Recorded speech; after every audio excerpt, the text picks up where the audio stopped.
नमस्कार दोस्तों। चार दोस्तों के साथ एक रात को ऐसी घटना घटी जिसको सुनकर आपका दिमाग चकरा जाएगा, अपना दिल थाम कर बैठिएगा। ये जनवरी का महीना था। चार दोस्त विवेक, दीपक, नितिन और आकाश टूर पर निकले थे। सबसे पहले वो पहुंचे आगरा फोर्ट। रात काफ़ी हो चुकी थी, कड़ाके की ठंड पड़ रही थी। आगरा फोर्ट में पीछे की ओर कोई आता जाता नहीं था। वहाँ एक दो लोग तंबू लगाकर रहते थे और वहाँ पर घूमने के लिए कोई भी नहीं आता जाता था, क्योंकि आगरा फोर्ट है वो बहुत बड़ा है। विवेक अपने दोस्तों के साथ वहीं पर बैठा था। ठंड है वो काफ़ी हो रही थी, इसलिए उन लोगों ने आग जला ली। पर उन्हें ये डर भी था कि कोई यहाँ पर आ ना जाए और उन्हें कोई डिस्टर्ब ना करे। पर रात के करीब 2 बज रहे थे, इसलिए वहाँ किसी के आने की कोई संभावना तो थी नहीं। चारों दोस्त आग जलाकर आपस में बातें कर रहे थे। नितिन बोलता है, यार क्या मस्त जगह है, यहाँ पर कभी राजा महाराजा लोग रहते थे, सैकड़ों सैनिक यहाँ पर खड़े रहते होंगे, और जहाँ पर हम लोग बैठे हैं हो सकता है यहीं पर कितने लोग मरे भी गए होंगे। पर आज देखो, इतना बड़ा किला खाली पड़ा है, अब यहाँ सिर्फ घूमने के लिए ही लोग आते हैं। फिर दीपक कहता है, अच्छा हुआ हम लोगों ने कोई होटल नहीं लिया, और हम लोग अब आगे कहीं पर भी जाएंगे तो कभी होटल नहीं लेंगे, ऐसे ही रात बिताएंगे। कितना अच्छा माहौल लग रहा है और इस तरह के डरावने एक्सपीरियंस करने में बहुत मज़ा आता है। विवेक ने कहा, तो ठीक है, हम सब जगह जहाँ भी जाएंगे ऐसे ही रात बिताएंगे, जो कि बहुत ज़्यादा डरावनी हो, क्योंकि इन लोगों को डरावनी चीज़ों का एक्सपीरियंस करने का बहुत शौक था। तो उसने कहा, और उसमें 4 चांद लगाने के लिए हम में से हर कोई ना कोई एक हॉरर कहानी सुनाए, लेकिन वो कहानी है वो बनावटी नहीं होनी चाहिए, सच में उसके साथ वो घटना घटी होनी चाहिए, क्योंकि हर किसी के साथ कभी ना कभी डरावनी घटना होती ही है। आप लोगों के साथ भी हुई होगी। तो नितिन ने कहा, ठीक है, ये प्लान विवेक का है, तो सबसे पहले विवेक ही कहानी बताएगा। विवेक बोलता है, ठीक है। तो विवेक बोलता है, दिल थाम कर तुम लोग बैठ जाइए। और दीपक, तुझे तो ये कहानी जरूर पता होगी, क्योंकि तेरे साथ जो हादसा हुआ था मैं वही कहानी सुनाने जा रहा हूँ। दीपक ने कहा, अच्छा वो कहानी, यार उस बारे में मैं सोच लेता हूँ ना तो मेरे रोंगटे खड़े हो जाते हैं। पर ठीक है, सुना, मज़ा आएगा। तो कहानी यहाँ से शुरू होती है, जो मैं अपनी जुबानी आपको सुनाता हूँ। रात के करीब 1 बजे हाईवे पर विवेक अपनी स्कूटी पर कहीं जा रहा था। हाईवे पर दूर दूर तक कोई भी नहीं दिखाई दे रहा था। चारों तरफ बस सन्नाटा ही सन्नाटा था। हवाओं की भयानक डरावनी आवाज़ें विवेक के कानों में बार बार पड़ रही थी, लेकिन विवेक स्कूटी ड्राइव किए ही जा रहा था, क्योंकि रोड एकदम सुनसान थी। चारों तरफ बस हवाएं ही चल रही थी, और वो हवाओं की आवाज़ इतनी भयानक थी कि कोई भी घबरा जाए। और चलते चलते वो सिर्फ खुद से ही बोल रहा था, पता नहीं यार दीपक किस हालात में होगा, कब से गया है, आधी रात हो गई अभी तक नहीं आया।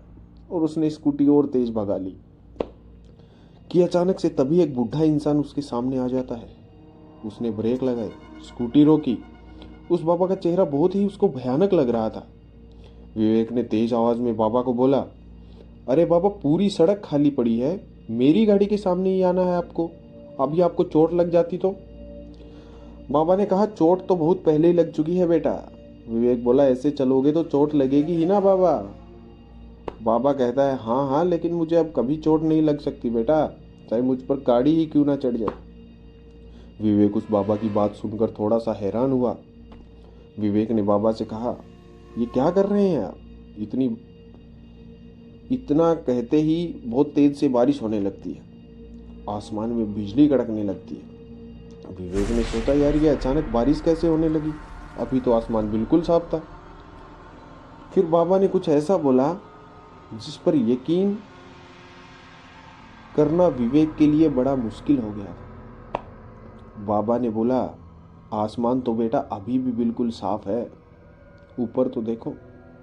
विवेक ने अपना चेहरा ऊपर उठाकर देखा तो आसमान बिल्कुल साफ था, चांद तारे साफ साफ दिखाई दे रहे थे। ये सब देखकर विवेक हैरान रह गया। तभी उसने बाबा से कहा, बाबा ये सब कैसे हो रहा है, मुझे कुछ समझ नहीं आ रहा। बाबा ने कहा, चलो वो सामने मेरी कुटिया है, मैं तुम्हें सब बताता हूँ। विवेक बाबा की बात सुन के थोड़ा डर गया।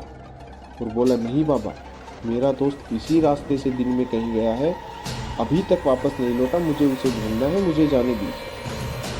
पर इस पर बाबा ने कहा, मुझे पता है तुम्हारा दोस्त कहाँ है, मेरे साथ आओ तो सही तुम।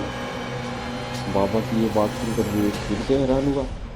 उस समय कुछ समझ नहीं आ रहा था कि ये बाबा जी तो अनजान है, उन्हें दीपक के बारे में कैसे पता। खैर वो अपने दोस्त के लिए बाबा के पीछे पीछे उसकी कुटिया तक पहुंच गया। बाबा बोले, आओ बैठो। बाबा अंदर से लालटेन लेकर आए और उसे जलाया। विवेक अभी भी कुटिया के बाहर ही बैठा था। बाबा भी ठीक उसके सामने बैठ गए और विवेक ने उनसे कहा, बाबा आप जल्दी बताओ, ये सब क्या है, कहाँ है मेरा भाई। बाबा बोले, तुम्हें पता है आज से 3 दिन पहले इसी रोड पर एक बहुत ही भयानक एक्सीडेंट हुआ था। विवेक ने कहा, हाँ बाबा, मैंने सुना है, हुआ तो था एक्सीडेंट, सुना है उसमें 2 लोग भरे भी थे। बाबा ने कहा, तुमने बिल्कुल सही सुना है बेटा, वो दोनों बाप बेटे थे। बेटे की आत्मा अभी भी उसी जगह घूमती रहती है। विवेक थोड़ा घबराया और बोला, क्या सच में? बाबा ने कहा, हाँ, और उसकी आत्मा गलत आत्माओं के चक्कर में पड़कर खतरनाक हो गई है। अब वो उस रास्ते से निकलने वाले की जान ले लेता है। बाबा की ये बात सुनकर विवेक डर गया और उसने कहा, इसका मतलब मेरा भाई भी? इतने में बाबा ने कहा, नहीं, अभी नहीं, अभी तुम्हारा भाई उसकी कैद में है, मारा नहीं है उसको। विवेक ने बाबा से पूछा, बाबा ये सब आपको कैसे पता है? मुझे समझ नहीं आ रहा बाबा। सब समझ आ जाएगा बेटा, थोड़ा सब्र रखो और पूरी बात सुनो। ये जो बारिश हो रही है ये कोई आम बारिश नहीं है, उसी आत्मा ने कराई है। विवेक फिर थोड़ा घबराया और कहा, बाबा मेरा दोस्त दीपक बहुत डरपोक है, वो तो डर के मारे ही मर जाएगा, प्लीज़ आप कुछ कीजिए। जब आप इतना कुछ जानते हो तो मेरे भाई को बचा भी सकते हो ना। बाबा ने कहा, हाँ मैं बिल्कुल बचा सकता हूँ, लेकिन उसके लिए तुम्हें उसी जगह पर जाना होगा जहाँ एक्सीडेंट हुआ था। विवेक डरते हुए बोला, बाबा आप नहीं चलोगे मेरे साथ? बाबा ने कहा, मेरा यहाँ रहना ज़रूरी है, तुम जाओ, तुम्हारा दोस्त बच जाएगा, अगर ज़रूरत पड़ी तो मैं तुरंत आ जाएगा। विवेक वहाँ से उठा, अपनी स्कूटी स्टार्ट की और डरते डरते वहाँ चला। जैसे वहाँ पर पहुँचा, अचानक बारिश तेज हो गई, हवाएं तेज हो गई, भयानक आत्माएं दीपक को घेरे में उसे डरा रही थी। वो नज़ारा बेहद ही खौफनाक था।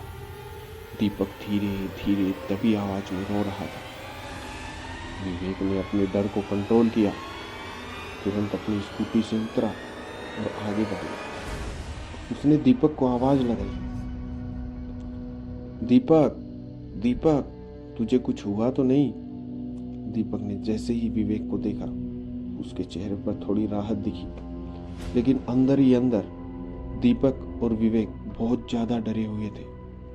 दीपक ने कहा, विवेक मेरे भाई, बचा ले मुझे, ये आत्माएं मुझे मार डालेंगी।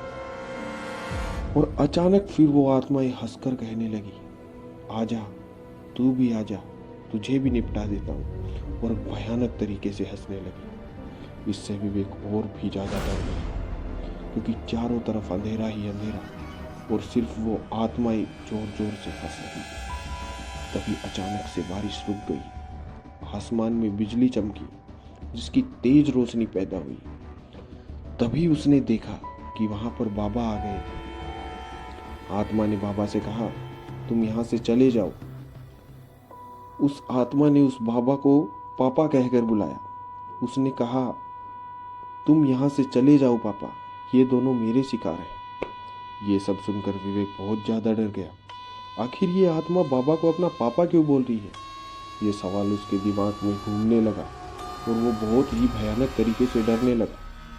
इतने में बाबा बोले, इन दोनों को तुम कुछ नहीं करोगे, ये मैं नहीं होने दूंगा। तभी अचानक से बाबा की आंखों में से एक चिंगारी निकली, जिससे वो आत्मा जलकर खत्म हो गई। वो आत्मा पापा से जोर जोर से चीख कर कह रही थी, पापा ये तुमने क्या किया? अभी विवेक और दीपक बहुत ज़्यादा डरे हुए थे, तो बाबा ने कहा, हैरान मत हो, 2 दिन पहले जो एक्सीडेंट हुआ था, मैं और मेरा बेटा ही मरे थे उस एक्सीडेंट में। इतना बोलकर बाबा धुआं बनकर आसमान में उड़ गया। तभी दीपक भागकर विवेक के पास आया। उसके बाद दीपक और विवेक डरते डरते वहां से निकल गए। अब जब विवेक ने यह कहानी खत्म की तो आकाश और नितिन हंसने लगे और विवेक का मजाक बनाने लगे कि पागल बना रहा है। तभी विवेक ने कहा, अभी तुम लोगों को हंसी आ रही है, लेकिन जिसके साथ ऐसा होता है उसी को पता चलता है कि उस टाइम क्या हालत होती है। लेकिन तभी अचानक किसी के कदमों की आवाज आने लगती है। ठक ठक ठक। चारों दोस्त बिल्कुल चुप हो जाते हैं। नितिन बोलता है, लगता है कोई सिक्योरिटी गार्ड आ रहा है। जैसे ही कदमों की आवाज उनके पास आकर रुकी, विवेक और दीपक बिल्कुल हैरान हो गए। विवेक ने देखा कि ये उन्हीं बाबा की आत्मा है। विवेक ने जोर से आवाज लगाई, अबे भागो यहां से। नितिन और आकाश डरकर वहां से भाग गए। भागते भागते दोनों कोर्ट से बाहर आ गए और एक पेड़ के नीचे बैठ गए। नितिन ने कहा, भाई क्या सच में भूत था या कोई और? मैंने तो ठीक से देखा भी नहीं, एकदम वहां से भागा। आकाश बोला, हाँ नितिन, मैंने भी कुछ नहीं देखा और मुझे बहुत ही ज़्यादा डर लग रहा है। मैं उस फोर्ट के अंदर फिर से नहीं जाने वाला भाई। इसके बाद विवेक और दीपक भी भागते हुए फोर्ट से बाहर आ जाते।